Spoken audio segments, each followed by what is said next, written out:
Good day folks, my name is Clement and I'm here to present you a short tutorial of the Clement floor standing ski rack. Unlike most ski racks, this one is designed to be floor mounted, so you don't have to hang it on the wall. You simply put it on the floor wherever you want. You can move it around in the house and it's perfect.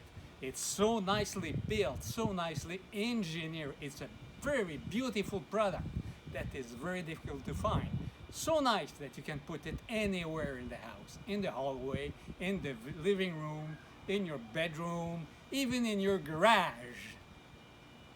It is built from excellent material that is very difficult to find in any hardware store.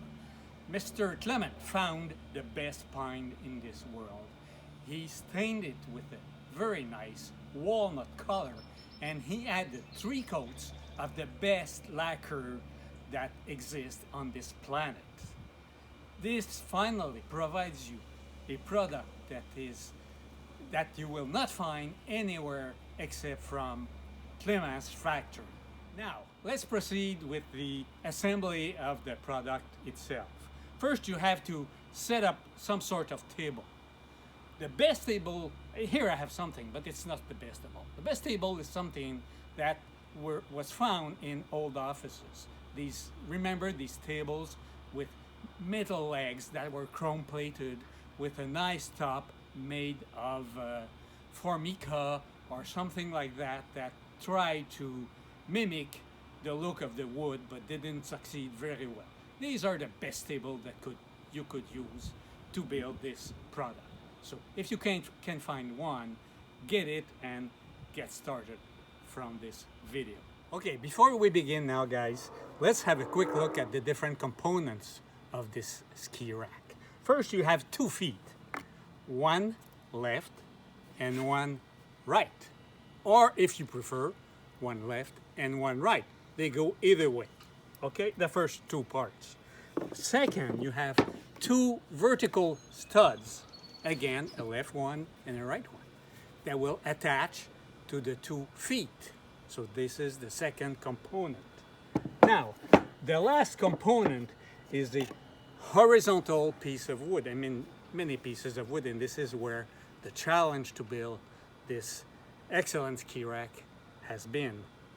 So they look like a comb, and there's one that goes up and the other one goes down. The one that goes down has dowels at the bottom. The one that goes up has no dowel at the bottom. So I will let you figure out why it is like that. If you don't find out, don't ask anybody. Try to find out by yourself. Okay? Then there's the hardware components. You have the bolts first, then washers, bunch of washers, and then nuts that go with the bolts and washers. And you have screws that you will need to attach the horizontal pieces to the vertical stud, and you have some piece of wood to hide the screws. So it's very professional, as you will see. It looks like a real piece of very nice furniture. Okay, that's all. The tools needed now. You will need a 7/16 socket wrench and a number 2 Robertson screwdriver. Now, if you live in the States, they're difficult to find. So we will probably have to order one from a Canadian hardware store. They belong to the United States people anyway. Okay, let's get started. In the assembly, the first thing to do is you take one bolt and one washer. You bring the washer through the bolt and you set it aside. It's same thing for a second bolt and a third one.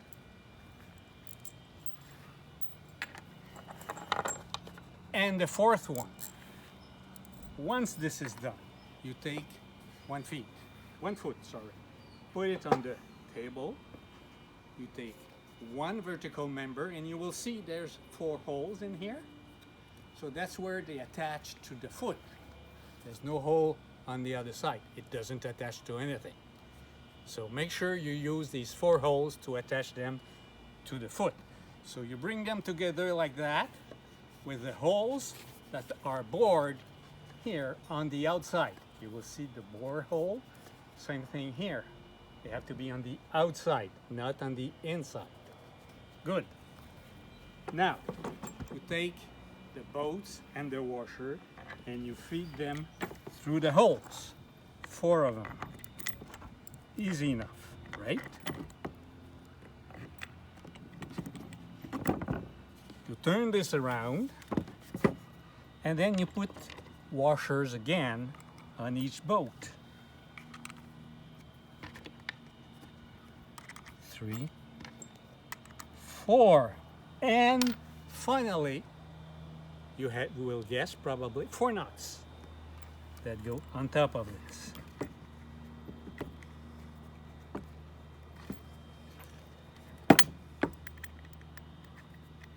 Very easy, as you can see.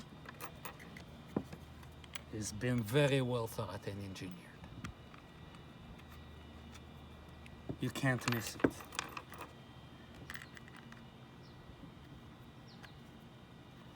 Okay, now you take your 7/16 wrench and you tighten the nuts.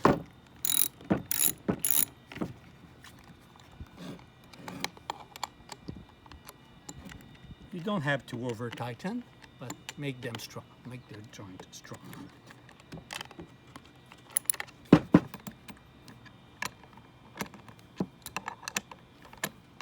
Okay, so you have one side done. We'll do the same thing on the other side. I'll skip that process on the video. I'll be back after it's done. Okay, I'm done with the second foot and vertical member. Now I'll go with the bottom one, the bottom horizontal member. So you take one foot, put it there, take that member, bring it here. You see? It's easy. And then you have holes in here. So you take the screwdriver, and you bring the screws through the holes. So 1,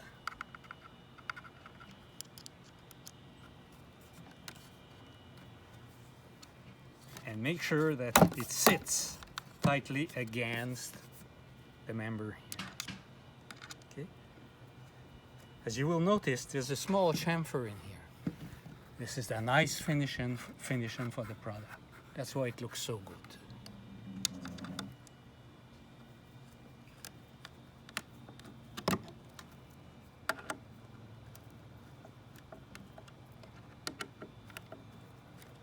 Same thing on the other side. And once you have done the left hand side, you go and do the other one, the right hand side. So we'll stop the video for now. I'll do the right hand side and we'll be back. Okay, now I'm done with the bottom member. I'll go with the upper member. Now this one is a little bit more tricky because you'll need one pair of skis to make the adjustments to, because it can be installed anywhere at any height depending on the skis that you will be putting in them. If you have a small kid with bindings that are close to the tail end of the ski, you can put them closer to the bottom. If you have adult skis, then you would put them up here. Okay, so you measure the ski with the distance between the bottom of the ski and the bottom of the binding, and you install it wherever is needed in here. So let's see, it's about that height. So you do that. Then when it's done, you do the same thing as the bottom. You drive 4 screws and it's done, it's attached, it's finished. Now, when your kids grow up, like Anne or Marianne will do, their ski will grow up at the same time. So then all you have to do is unscrew this member and bring it up a little bit and screw it there. And 2 years after, same thing until they are adults. So that's about it for the assembly of this product. Now, you may have difficulty finding it on the market. because they're very rare. Clement didn't make a whole bunch of them, and he stopped building them because he focused now on building wooden toys for small kids, which is stupid in my mind because this is much more useful than wooden toys, but that's how he feels. So if you ever find one on the market, don't bother with the price. It is worth it, I tell you. Don't bother with the price. Just buy it because you won't have a second chance. So that's it. Thank you all. Hope you enjoyed this video, and I wish all of you, and especially Anne and Mathieu, a good ski season. Thank you.